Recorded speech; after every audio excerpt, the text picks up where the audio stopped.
For 137 years, the identity of Jack the Ripper was considered permanently unknowable. The most famous unsolved murder case in history had defeated Scotland Yard, generated hundreds of books, produced thousands of suspects, and inspired a mythology so durable that the name itself became shorthand for the idea of an unsolvable crime. That mythology rested on one assumption: that the killer was somehow beyond reach. Too clever, too connected, too well-positioned in society to be caught by Victorian detectives working without forensic science in a fog-choked city that swallowed evidence the moment it was created. The assumption was wrong, because here is what the mythology consistently left out. The senior officers actually running the Ripper investigation did not believe the killer was a phantom.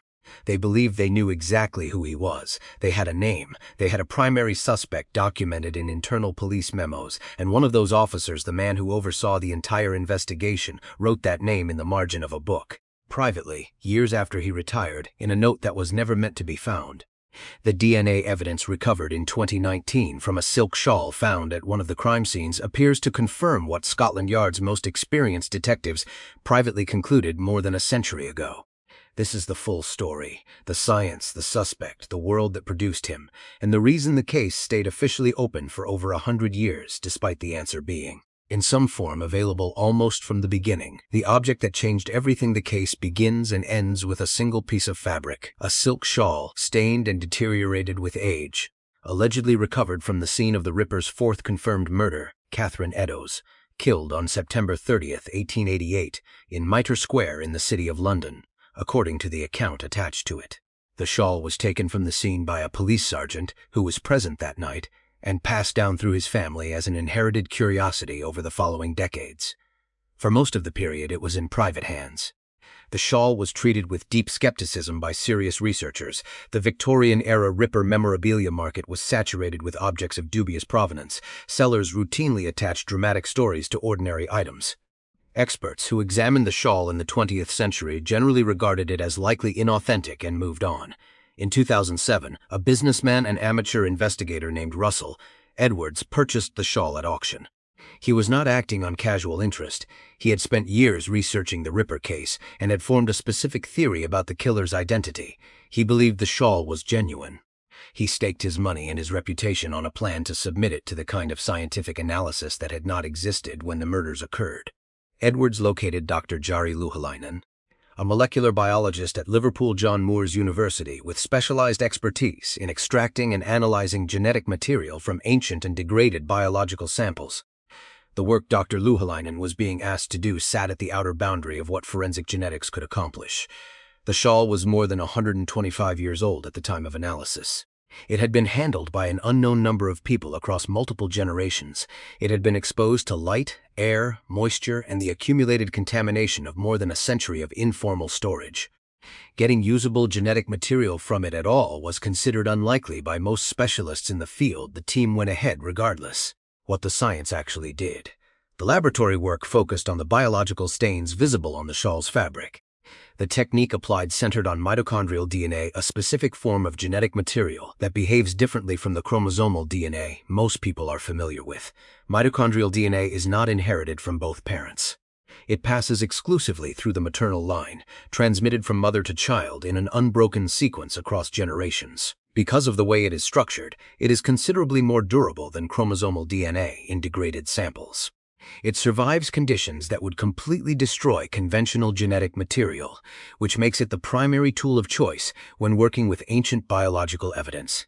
The team extracted mitochondrial DNA from two distinct categories of stain on the shawl. The first category was blood, to establish whether the shawl had actually been present at Catherine Eddowes' murder. Rather than simply being an old piece of fabric with a fabricated story attached, the researchers located a living descendant of Eddowes' sister, a direct maternal line relative. They compared the mitochondrial DNA profile of that living descendant against the profile extracted from the bloodstains on the fabric. The profiles matched. The blood on the shawl belonged to Catherine Eddowes or to a maternal line relative of hers. The shawl was authentic. It had been at the scene of her murder. That confirmation alone represented a significant finding. A piece of physical evidence from one of the Ripper crime scenes had survived intact for more than a century. But the more significant discovery came from the second category of biological material. Mixed in with the bloodstains were additional trace samples. The analysis identified what appeared to be epithelial cells, tissue-type cells consistent with semen, carrying a distinct mitochondrial DNA profile that did not match the victim. A second individual had left biological material on that shawl at the crime scene. The research team had a prime suspect already identified. Edwards had spent years developing his case and had settled on a specific individual whose name appeared in original police documents. The team located a living descendant of that suspect's sister again, a direct maternal line relative, and compared her mitochondrial DNA profile against the non-victim profile extracted from the shawl. The profiles matched. The biological material on the shawl that did not belong to Catherine Eddowes matched the genetic signature of a living descendant of the individual the research team had identified as their suspect. The name the police already had the suspect whose genetic signature appears on that shawl is not a name that appears in the popular mythology of the Ripper case. He was not a prominent surgeon. He was not connected to the royal family. He was not a celebrated artist or a wealthy eccentric whose social position protected him from suspicion. His name was Aaron Kosminski. He was 23 years old at the time of the murders. He was a Polish immigrant who had arrived in London with his family after fleeing persecution in the part of Poland then under Russian imperial control. He lived and worked in Whitechapel. He worked as a hairdresser.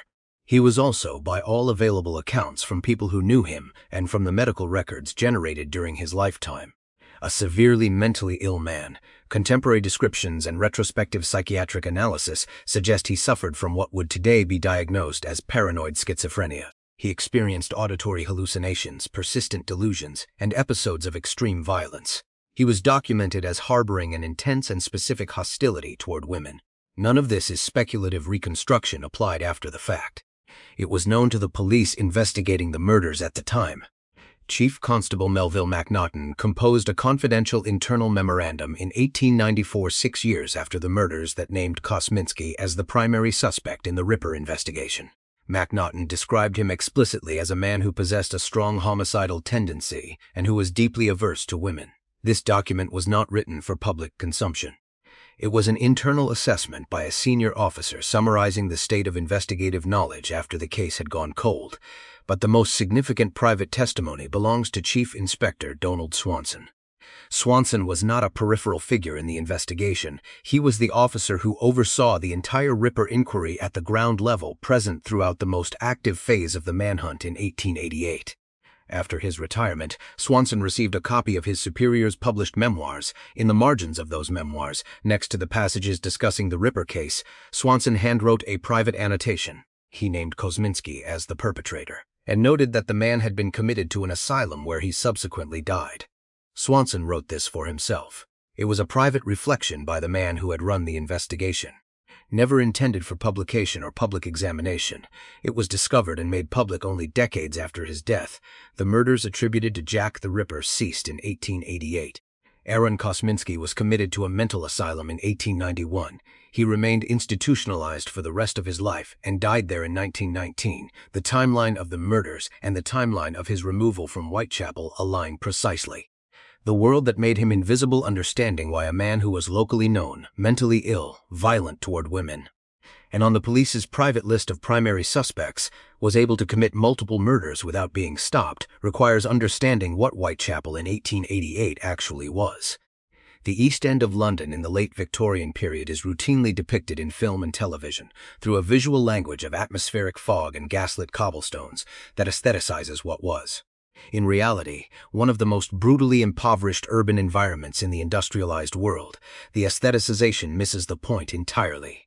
More than 900,000 people were crowded into a few square miles of narrow, largely unlit streets and densely packed housing. Population density in the most congested areas reached levels that would be considered a humanitarian crisis by any contemporary standard. The air quality was genuinely dangerous. A combination of river fog and coal smoke from thousands of domestic and industrial chimneys produced a toxic atmosphere thick enough to reduce visibility to almost nothing on bad nights. This was not a backdrop. It was a condition that shaped every aspect of daily life for everyone who lived in it. At the center of survival in this environment was the lodging house institutions that offered a bed or a floor space for a few pennies a night to people who could not afford permanent accommodation. These were crowded, unsanitary, and degrading. The cheapest options offered nothing more than a rope strung across a room that paying customers could lean against while they slept standing upright. The women who became the Ripper's victims were all navigating this economy. They spent their days attempting to accumulate enough money to pay for a place to sleep that night. The alternative to finding those pennies was the street.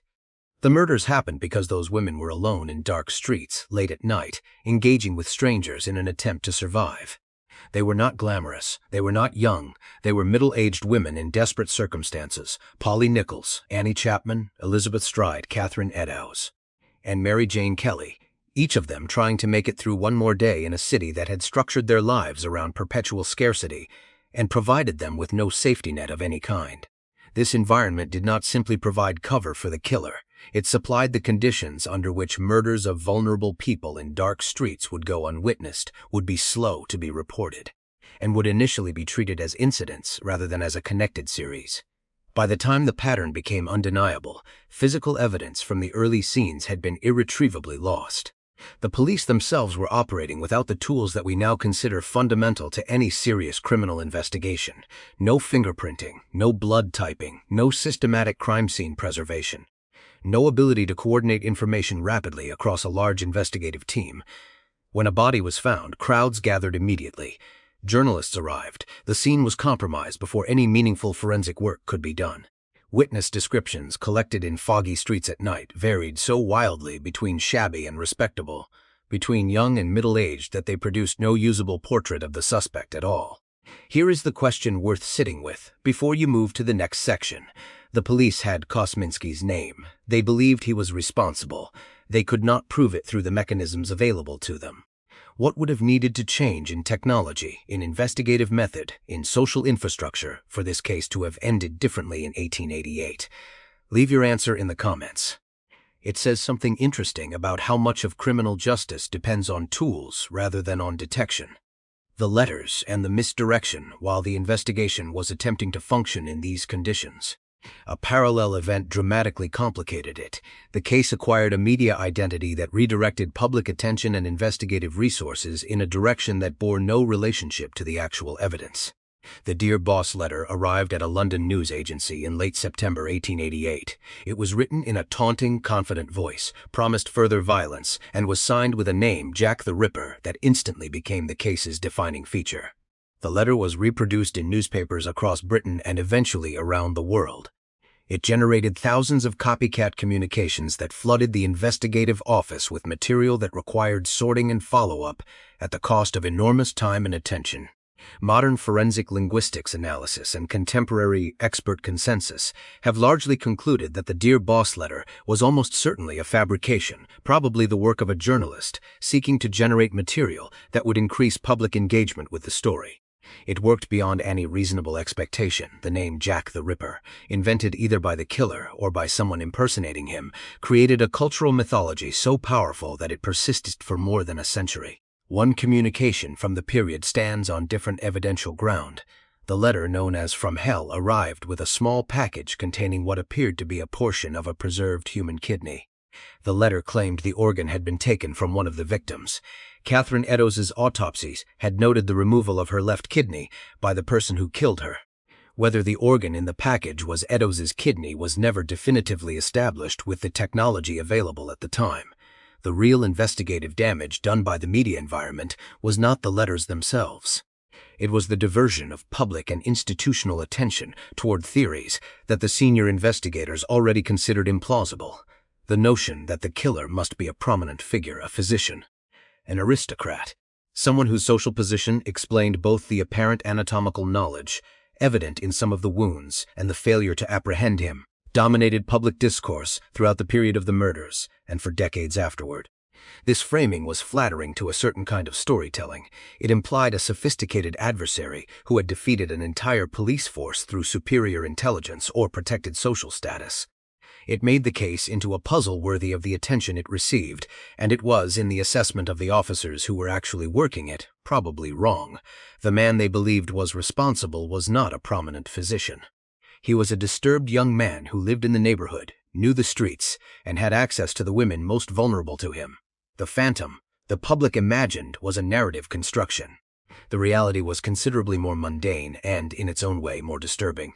The challenges to the DNA evidence the publication of Dr. Luhalanen's findings in a peer-reviewed forensic science journal in 2019 did not close the case in the way that some coverage suggested it would. The objections raised by critics of the research are not trivial, and they deserve to be stated honestly. The central challenge is contamination. The shawl spent more than 125 years in conditions that made rigorous genetic isolation impossible. It was handled by police officers at the crime scene, by the family of the officer who took it, by auction house staff, by collectors, and by Russell Edwards himself prior to its submission for laboratory analysis. Each of those contacts represented a potential source of foreign DNA deposited on the fabric. Critics argue that without a complete chain of custody documentation accounting for every contact the shawl experienced over more than a century, there is no reliable way to establish that the non-victim DNA profile identified on it originated at the crime scene rather than at some later point during its long history of handling. A second methodological criticism concerns the reliability of mitochondrial DNA as a means of individual identification, because mitochondrial DNA is inherited identically through the maternal line. Many individuals share the same mitochondrial profile. All maternal descendants of a common ancestor carry the same sequence. A match between the non-victim DNA on the shawl and a living descendant of Kosminski's sister confirms that the non-victim DNA came from someone in that maternal line. It does not exclude the possibility that it came from a different person who happened to share the same mitochondrial profile through an unrelated common ancestor further back in history. These are legitimate scientific criticisms. They do not establish that Kosminski was innocent. They establish that the DNA evidence, while consistent with his guilt, cannot be considered legally conclusive in the way that fresh, properly documented forensic evidence collected under controlled conditions might be. What the DNA evidence does accomplish is significant nonetheless.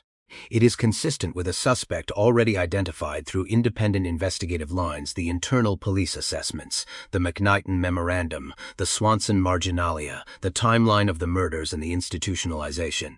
The DNA does not contradict the historical evidence. It is aligned with it.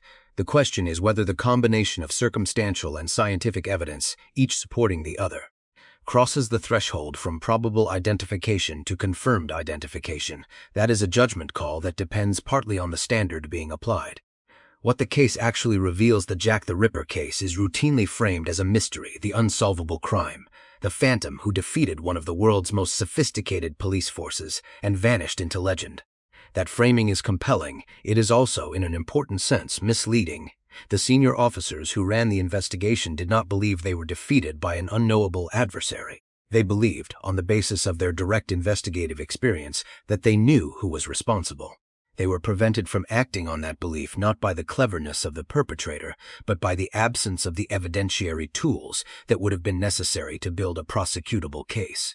The gap between investigative knowledge and legal provability was filled by fog, by contaminated crime scenes, by a media environment that actively worked against the investigation, and by a period in forensic science history when personal conviction, however well-founded, was worth nothing in court without physical corroboration.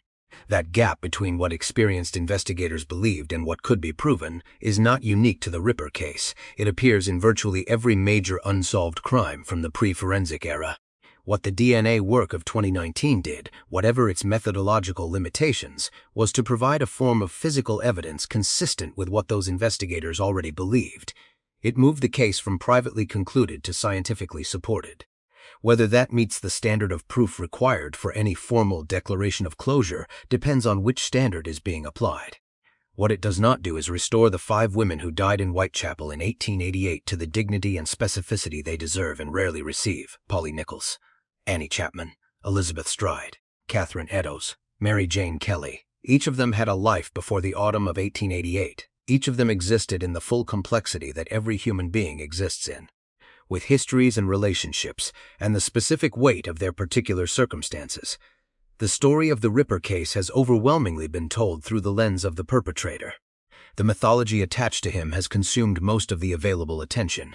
The women who were killed in that fog were not supporting characters in someone else's story. They were its primary subjects.